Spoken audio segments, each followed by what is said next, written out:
I'm going to try this for the 10th time.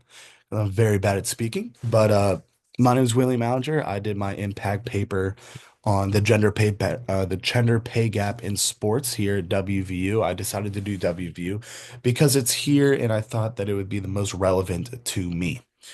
So the very first thought I had when changing the uh, gender pay gap in sports here at WVU is going straight to the board of WVU. WVU's board allocates money to all of its different sports programs, and as we all know, they allocate more money to men's sports than women's sports.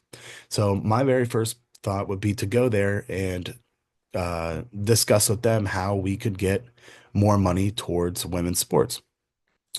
My second thought process, and this is kind of the biggest one, is the importance of media exposure. We need to increase the media exposure for our women's sports and for our women athletes way more than the men. So, like for an example, Garrett Green got way more media attention than anyone else. He's the used to be the quarterback of the football team, but you really can't name any of our star women athletes because they aren't in the media as much and you don't, get to learn about them.